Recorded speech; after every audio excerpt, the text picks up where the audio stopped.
Okay, let's do your reading, Gemini. Hello my dear, so habang nag-i-intro ako, maghahanap ako ng mga cards, okay? So hello my dear, welcome back sa ating YouTube channel. My name is RJ, your tarot card reader. At ang gagawin natin ngayon my dear is yung ating daily reading para sa araw ng June 1, 2026. Titingnan natin my dear kung ano yung mga eksena, kaganapan at kung ano-ano pa na maaari mo makasalubong sa araw na ito. Pero bago tayo mag-proceed sa ating reading, magpapasalamat po muna ako. Maraming salamat po sa ating mga abangers, sa mga walang sawang naghihintay at nag-aabang ng kanilang mga readings. Thank you very much.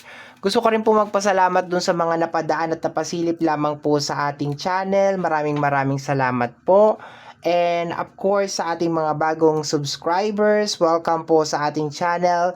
I hope na mahanap nyo po dito sa ating channel kung ano man po yung inyong hinahanap at mag-enjoy po sana kayo dito sa ating channel.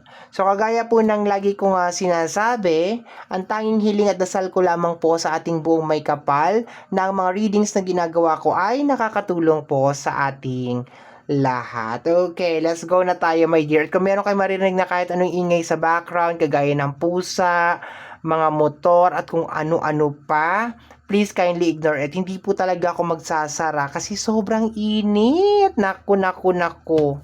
Okay, so let's go na tayo my dear Gemini. So I decided na yung customized card natin is kukuha lang ako ng, nakita nyo naman diba random naman yung pagkakakuha ko. Kukuha lang ako ng 2 piraso lang dyan. Okay, 2 card lang kailangan natin. Kaya hindi ko naman siya nilabas lahat. No? Kasi hindi naman din natin masashuffle lahat. So bakit mo ilalabas lahat? So kuha lang tayo ng iilang piraso lang. Okay? So once again, reading mo ito para sa araw ng June 1, 2026. We have here the energy of the Pisces. Okay. So, sino ba si Pisces? Maybe you're dealing with a Pisces. Okay. Pero si Pisces is connected sa energy ng secret at saka illusion. Okay. No? So, yan ang energy ni Pisces. Let me see, my dear. Kasama ng ating Pisces na card is, or maybe ang tinutukoy nito is yung iyong emotion. Okay, maybe emotion mo naman my dear ang tinutukoy ngayong araw na to. Titingnan natin yan my dear, pero meron ka ng Pisces card. Let me see my dear. O baka partner mo to, di ba? We have here energy ng deceive.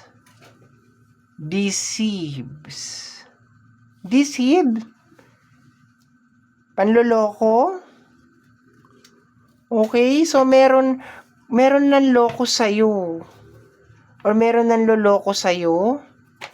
Okay, tingnan natin ha. Let me see. Ano nangyayari?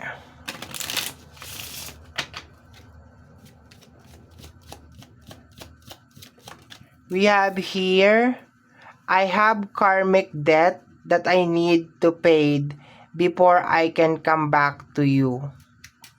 Okay. So, ang nakukuha ko dito, my dear, is more on, merong tao na pinagbabayaran niya, my dear, yung kasalanan niya sa'yo. Okay, pwedeng Pisces na zodiac sign, pero welcome, my dear, yung ibang mga zodiac sign. Okay, welcome my dear, yung ibang mga zodiac sign. Teka nga, kukuha pa ako ng isa pang card. Sabi ko 2 lang eh. Pero sige, kukuha pa tayo ng isang card, okay? Let me see. Pahingi pa po kami ng isang card. So, meron ng kinakarma ngayon. Okay, pinagbabayaran niya yung kanyang panlolokong ginawa sa'yo. We have here, di makatulog, no? Kinokonsensya, nakokonsensya, okay? Especially kung yung partner mo or itong tao na kagawa sa'yo ng kasalanan is water sign, Pisces, no? Or pwede naman na water sign, Cancer, Scorpio, and Pisces, pero welcome po lahat ng zodiac sign, okay? So, meron ditong hindi makatulog, my dear. Kinakarma, okay? Nang dahil sa ginawa niyang panloloko sa'yo. Okay. Gusto niyang bumalik sa'yo, my dear, pero parang hindi niya alam kung paano siya babalik sa'yo. Okay? Hindi niya alam kung paano kanya kakausapin. That's what I'm getting over here. Hindi siya makatulog, my dear, kasi binabagabag siya. Or baka ngayon niya nare-realize, my dear, kung gaano ka kahalaga, gaano ka kaimportante. Sana hindi kanya niloko. Sana hindi kanya sinaktan. That's what I'm getting over here. Niloko ka ng tao na to. Okay. Ano to? We have your energy of side hustle. Okay, ang dami niya mga side hustle ngayon. Actually, nahihirapan siya, my dear. Hirap na hirap tong tao na to ngayon. As in, hirap na hirap siya. Hindi niya alam kung paano niya maitataguyod yung kanyang pang-araw-araw, yung mga ganon, no? So, nag-i-struggle tong tao na to. No, ang dami niya mga side hustle, ayan. Trabaho dito, trabaho doon. Naiisip niya siguro, my dear, na kaya siguro nagkakaganyan ang buhay niya ngayon kasi dahil niloko ka niya before. No, niloko ka kasi niya, sinaktan ka kasi niya. Kaya ngayon nagkakaroon siya ng maraming mga problema, halos sunod-sunod, hindi siya nawawalan ng mga problema. Tapos may mga araw, my dear, na iniisip niya na gusto niyang bumalik sa'yo, na sana kayo na lang, ganun na nakukuha ko dito. Basta meron ng energy dito, my dear. Although meron tayong Pisces na zodiac sign dyan, pero possible na ang tinutukoy naman yan, my dear, is may kinalaman sa emotion, okay? Kasi water sign niya. Pero ang pinaka-overall na energy dito, my dear, is merong kinakarma dahil sa panloloko na ginawa niya sa'yo. So, sunod-sunod ang problema nito, my dear. Lately, sunod-sunod ang problema niya. Ang dami nangyayari sa kanya. So, ngayong araw na to, June 1, naaalala ka niya. Naaalala ka niya. Yung mga ginagawa mo sa kanya noon. Kung paano mo siya tinutulungan sa mga problema niya. Kung paano gumagaan siguro yung pakiramdam niya o yung buhay niya. Pero nagawa ka pa rin niyang lokohin. Sa kabila siguro ng lahat ng ginawa mo para sa kanya, my dear. Nagawa ka pa rin niyang lokohin. Diba? Nagawa ka pa rin niyang saktan. Okay, let me see. Ito yung nakita ko. We have here energy of daily to-do list. Ayan nga talaga, no? So, napakarami talaga niyang ginagawa. Daily to-do list. Araw-araw, fully load siya. Araw-araw, ang dami-daming niyang kailangan asikasuhin talaga, no? Hindi na talaga siya magkanda-ugaga sa mga trabaho, okay? So, ito na, sinasabi niya, ito na yung kabayaran sa lahat ng ginawa niya sa'yo. No? Aminado naman siya, tinatanggap niya, my dear, na ito na yung kabayaran sa lahat ng mga panloloko na ginawa niya sa'yo noon, okay? Like, hindi siya makatulog talaga. Posibleng hindi siya makatulog sa kaiisip sa'yo or hindi siya makatulog sa kaiisip sa mga problema niya kung paano niya ma-overcome, paano niya malulusutan. Okay, yun na nakukuha ko dito sa ating reading. Okay? Yung reading natin, my dear, is wala akong sineset lalo na pag ganito na may kasama mga oracle card, hindi ako nagsiset ng kahit anong energy. Actually, naging ugali ko na hindi talaga ako nagsiset ng kahit anong, kumbaga parang sa'yo, sa kanya, kung ano yung lalabas, yun na lang. Yun, ini-interpret ko na lang talaga siya kung ano yung lalabas, okay? So, expected mo, my dear, na minsan mag-upload ako sa yung energy, minsan naman sa ibang taong energy, mga ganon, okay? It really doesn't matter kung itong with oracle card or yung isang reading natin na long form, yung mahaba na inaabot ng more than 20 to 25 minutes or sometimes 30 minutes yung mahaba.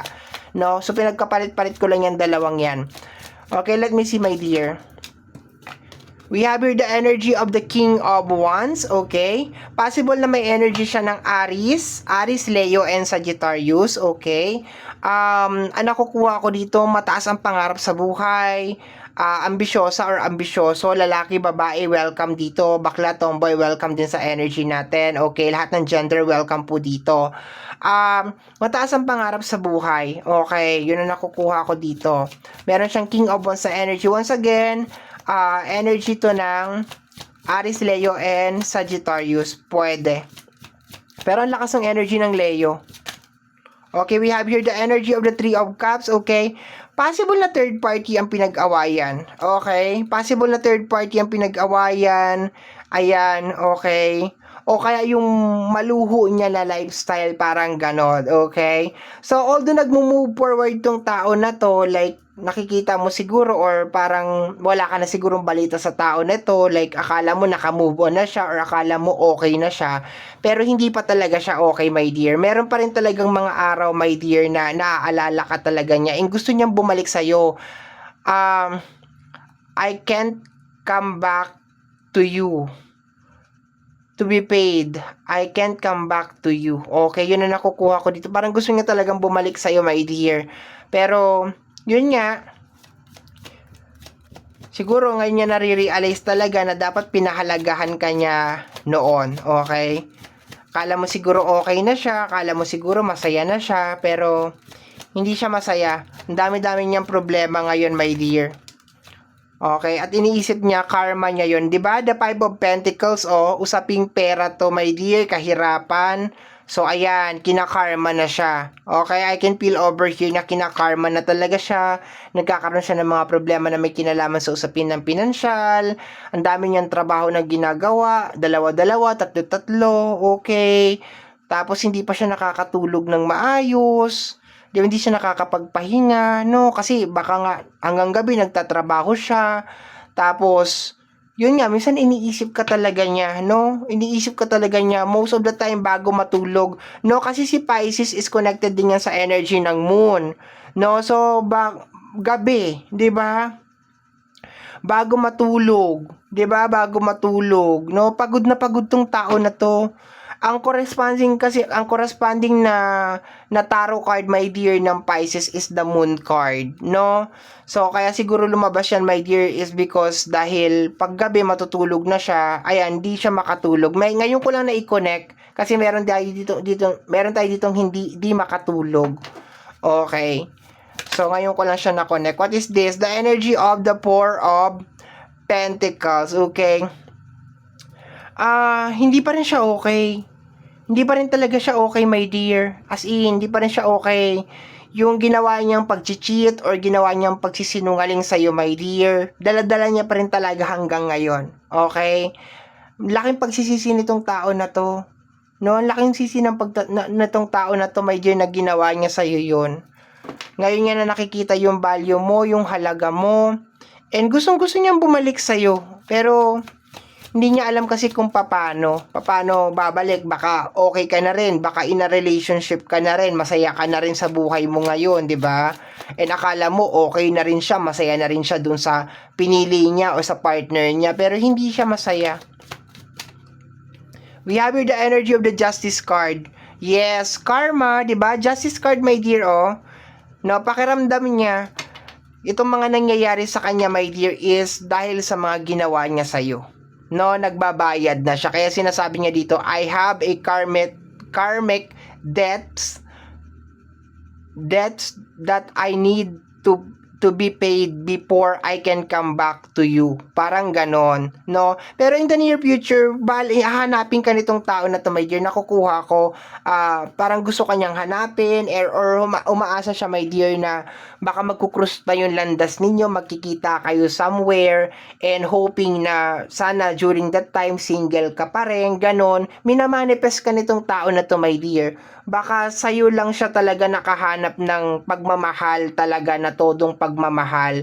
Pero sad to say, my dear Gemini, parang yun, hindi niya alam kung paano siya makakabalik sa'yo, hindi niya alam kung paano niya uumpisahan. Kagaya nga ng sinabi ko kanina, baka you are already okay, baka masaya ka na ngayon sa buhay mo, naka-move on ka na, kasi nakukuha ko my dear na parang akala mo okay na rin siya, masaya na siya sa buhay niya, 'di ba? So, my dear Gemini, yan ang nasagap ko na message energy para sa araw na ito. May pa rin. No, sorry naman. May jet lags pa ako ng May, no? June 1 na pala. June 1, 2026. Ayan. So, kagaya po ng sinabi ko, my dear, sa bandang unahan ng ating video, ang tanging hiling at dasal ko lamang po sa ating buong may kapal na ang mga readings na ginagawa ko ay nakakatulong po sa ating lahat. Maraming salamat po. Thank you, Gemini. Bye-bye.